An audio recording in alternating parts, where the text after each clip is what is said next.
Note, all characters, events, and spoken words in this story are fictional, and is not meant to target any specific audience. Feel free to stop reading at any time and read at your own risk. Unfortunately, the recruits' hopes were dashed not long afterwards as they simply jogged through the warehouse. The warehouse was not their final stop. Instead, they passed through another larger gate behind the warehouse and entered the forest once more. However, unlike the usual long run, General Sheng led the recruits to a rocky wall with lots of bumps. Although the rocky wall was like a small mountain, it was closer to the size of a tall hill. One would notice a tiny glinting spark at the top of it. General Sheng then glanced at the recruits before stating, "This is a very simple test to see if you are ready. Notice the glinting spark at the top of this small rock mountain. That is a beacon we have set up there, and all you have to do is climb up this mountain with your identity chip. Inserting your identity chip into the beacon will light it up, telling us that you have completed the test. After you complete the test, we will allow you to use the mechas in your daily training from then on." The crowd of recruits clamored in excitement as some recruits were already cracking their knuckles ready to try. Of course, to help you on your climb, the friendly soldiers at the base decided to provide you with some special tools that you must wear. The friendly soldiers even left their signatures on these special tools. So, you shouldn't reject their good deeds, as without these the signature registered in these tools, even if you make it to the top of the mountain, your results will not count. General Sheng continued as a couple of mechas descended nearby with large boxes. The boxes were then opened to reveal racks of what seemed to be metal skeleton suits with a helmet attached to the suit. General Sheng then stated, "These skeleton mecha suits are pseudo-mecha suits built for trainees like you. Just like mechas, they connect to your nervous system and brain, allowing you to sync with them as if they were your body. Of course, special adjustments have been made on them to help you learn how to balance yourself when you pilot a mecha. You simply have to wear these suits and climb to the top of this mountain, and you will be allowed to pilot a mecha. Do not worry, as we have the suits in all sizes and shapes so that no one will be left out. Today will be a free day where you can try these suits all you want. After today, we will go back to our daily routine and you will only be able to practice with them after our training. So, don't hold back, go on and give them a try." Of course, the hidden implications in General Sheng's words were ignored as the recruits were raring to try these suits and climb the mountain. After all, the reward will be becoming a mecha pilot. The recruits rushed up to find the suit that fits them and hurriedly put them on.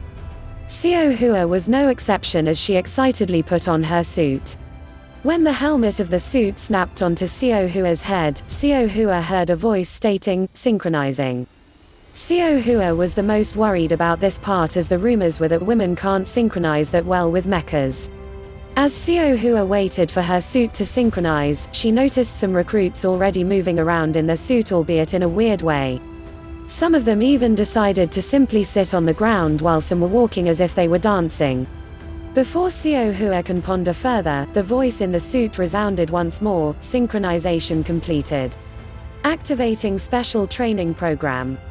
Then, Xiao Hua felt her world turn upside down as her face planted directly onto the ground. Fortunately, the suit had limiters that restrict the range of motion to certain areas, or Xiao Hua might have already become injured due to how frantically her arms and legs were flailing about. Xiao Hua hurriedly did her best in calming herself down, telling herself to not move a muscle. Eventually, the flailing calmed down as Xiao Hua laid flat on the ground with an occasional twitch once in a while. "Wow, your synchronization rate must be very bad," a gruff voice resounded. Xiao Hua glanced over to see Xiao Yao slowly crawling over on all fours. Xiao Po was sitting not far behind him as Xiao Po tried to move his hands. Xiao Hua could only smile wryly back in response. It's not like she can tell them she is a woman now, can she? It was at this point that General Sheng's voice resounded once more. "I'm sure many of you should have noticed by now that you are having difficulty controlling your suit. No worries, this is normal. After all these suits have been adjusted to magnify all your thoughts by 10 times, hence any thought you would have of moving will cause a much more exaggerated motion. Although piloting a mecha is not as exaggerated, but it is similar, hence this is a good way to train. Feel free to wear these suit anytime, even during the normal training. If you think the suit is too much for you, you can take it off anytime by simply thinking of deactivating it.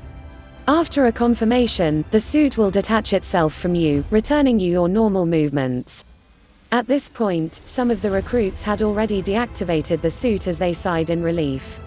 Xiao Hua was also planning to deactivate her suit, however, General Sheng's next words stopped her in her tracks. I know this may be difficult, but let me give you an incentive then. The first person that is able to activate the beacon on the mountain will get to choose their own custom mecha. The recruits department is always willing to fork out a sum for outstanding recruits. After that, General Sheng strolled off while stating, "Now, you may choose what you want to do from now on. I will see you all at the training grounds tomorrow." Some of the recruits decided to follow the general to head back to base. Some continued to attempt to control their movements, with Xiao Hua being one of them. When Xiao Hua heard about being able to choose her own custom mecha, all thoughts about giving up has flown out of her mind. She began to try to control each part of her body bit by bit in attempt to stand up.